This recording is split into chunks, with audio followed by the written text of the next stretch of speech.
Bonjour à tous et bienvenue sur mon prototype de jeu de cartes, KS. Dans ce jeu, chaque joueur incarne un héros dans un groupe d'aventuriers.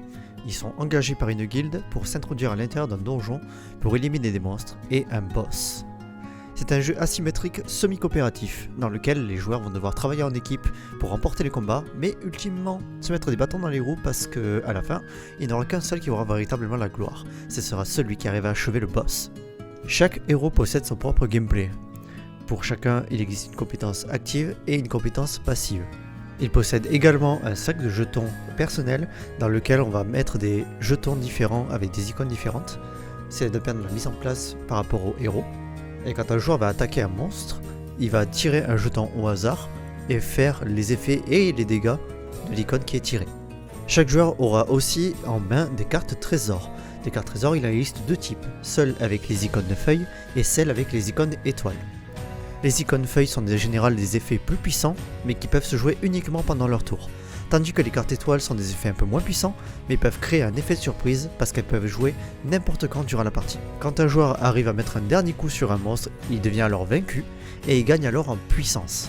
Il peut gagner des nouvelles compétences passives, gagner en points d'attaque, et de gagner des cartes trésors. Le jeu se déroule en deux combats, un premier combat contre 4 monstres au total, et le deuxième combat contre un boss. Après la phase des joueurs, quand tout le monde a fini leur tour, c'est la phase des monstres. Les monstres jouent une action quand il y a une cible valide en phase 2 sur le plateau. Et leur action dépend de la pioche comportement. Il en existe 4 types. Il y a l'attaque physique, il y a la compétence active, il y a une attaque manquée, qui fait aucun dégât ou aucun effet, et il y a enfin une attaque dirigée vers un personnage en particulier. Les boss, quant à eux, ils peuvent attaquer jusqu'à 2 joueurs à la fois sur le plateau, et ils peuvent jouer plusieurs cartes comportement durant leur tour. Du coup, ce combat est beaucoup plus dangereux. À la fin de l'action des monstres, il se déplace d'une case sur le plateau. Lui, le boss, il se déplace de 2 cases. Dernière règle, mais peut-être la règle la plus importante, c'est que quand un joueur tombe KO, tous les autres joueurs qui sont en vie gagnent une carte trésor. Et ceux qui ont contribué à un KO piochent une carte supplémentaire. Les joueurs qui sont KO ne peuvent pas être attaqués, ils ne peuvent pas jouer de carte trésor, mais ils se relèvent au bout de 3 tours et pourront jouer leur tour normalement comme d'habitude.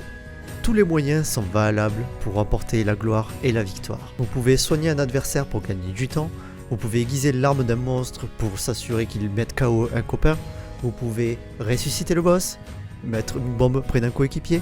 Vraiment, tous les moyens sont bons et valables pour remporter la victoire. À vos armes.